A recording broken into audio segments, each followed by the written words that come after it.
All right, click the links for Odyssey, bitch. You join me over on Subscribestar. It's a nice video hosting platform. It's a cheap way to kind of bypass YouTube or join the Telegram and Gab. So, two videos on your current Weimar situation. Vote harder next time. Yeah, that'll work. And voting got you here. What are you saying, Bianca? So, Trans Health Group recommends kids start gender transition at 14 years old. Oh, what does that mean? Pray tell, sweet Jesus, what does that mean? So, what that means is hormones, drugs for perfectly healthy kids when they're 14, starting by surgeries at age 15. Okay, some of these videos are a real challenge to get through without just glowing from orbit. Yeah, vote your way out of this. We're going to protest. We're going to break up drag single warrior story hour. We're going to protest our way out of this. Okay. So they're doing this. They're cutting off. They're sterilizing kids at 15 and putting them on drugs at 14. Normal, healthy kids. So that's the. Okay. They're removing body parts at 15, and for both men and women, they're gonna. So, I mean, what that does is permanently sterilize the kids. And that's where we are now. That's where we are in 2022. So, the next little related article is Biden administration announces executive order to facilitate gender transition procedure for kids. The person in the back is Levy. It's the admiral. Levy is a health admiral. Oh, hey, look, blue-haired weirdo. Is a health admiral who is a biological male. Who's kind of calling the shots on all this. So it's such an interesting history to that. So President Biden signs an executive order, advances equality for BLT individuals, as a bunch of other LBGP, whatever people sit on and watch during a Pride event.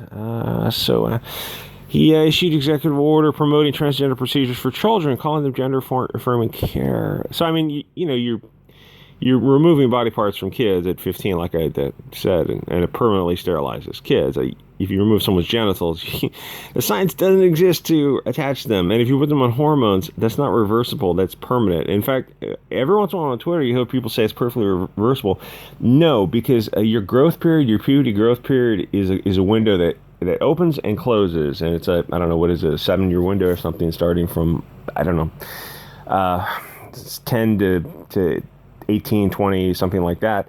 So if you delay that hormones for any reason, the growth is permanently altered. It's absolutely not reversible. If you go on the hormones for a month, you have removed the growth for 1 month, and you'll never get that back. It's like you as a thought experiment, go, okay, so what if you took them off the hormones at 25? Would they you put a boy on hormones at a certain age, estrogen at a certain age, it permanently shrinks his growth.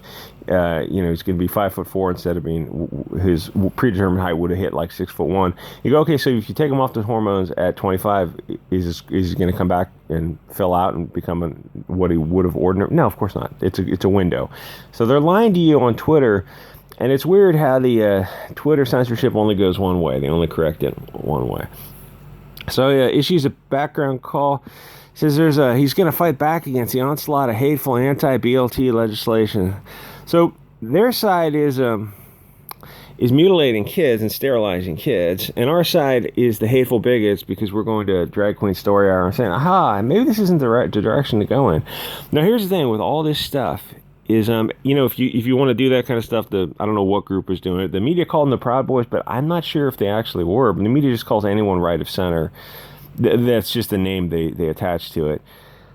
If you want to do that, great, but you can't legislate morality is what it comes down to. You can separate, which is the thing I keep mentioning and pushing for. I mean, because ultimately it comes down to, well, it's other parents, they're doing this to their kids. If they want to sterilize their kids, it's kind of Darwinism in that regard, though. It's just brutal. It's just brutal to realize that this is where we are, where you get mentally ill parents are doing this to their kids, sterilizing their kids. They're sterilizing kids permanently. You're not even giving them the choice of, oh, you want to have kids one day? Well, no, I removed that from you when you were 12 years old. Because you were a little feminine as a boy. You like to dress up in dresses and wear your sister's makeup and Like, did the parents kind of encourage it in the background, or were they neutral on it? It's like, well, parents need dopamine also. So I mean, these the Proud Boys are disrupting the drag queen story hour. You can't legislate morality. You can only separate away from it, de facto as well as de jure, which is, I think, the thing we need to be focusing on, instead of like pawns moving against other pawns on the chessboard of the Proud Boys going against Antifa, BLM, and drag queen. It's like, that's pawn behavior, where the bigger picture is just jump up above that and go, oh, why don't we try to separate and have a constitutional republic somewhere where it's free of this kind of stuff. Maybe you want to call it Christian nationalism or something else, but why don't we just jump several steps to the conclusion instead of disrupting story hour, which is their right to do. It's their right to do this to their kids, or there's a philosophical debate about it. But it's like, okay, that's still pawn behavior. Why don't we jump to the conclusion of saying, why don't we just separate and just go, and like, de facto, de jure, I mean, build a border around some northwestern states or northeastern states, wherever you want to say, and say, listen, we're gonna have a constitutional republic up in the Pacific Northwest or Northeast, and it's going to be for people who are not into this Weimar, this Sodom and Gomorrah stuff. And if you're a tribal Euro tribal group in going in that direction, or versus the Christian nationalist direction, I think most of us realize that there's like Christian nationalists are probably 90% of this movement, of the ideological right wing. So that's probably going to be the prevailing movement.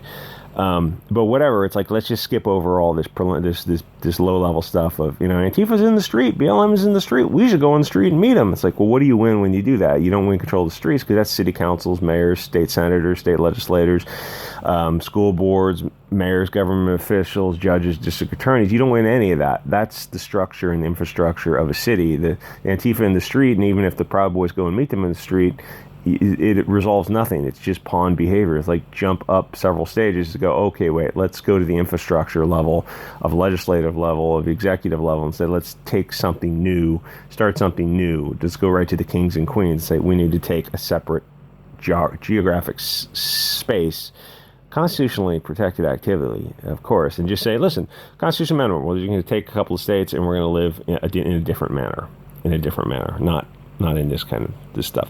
This is not what the Founding Fathers envisioned. So are you better or worse off than you were in 1950?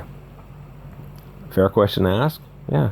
Anyway, like, comment, subscribe, support me if you can on Subscribestar. Thank you for the recent support. Join the Gab. Telegram's a good way to keep in touch. And I'll see you guys on the next episode.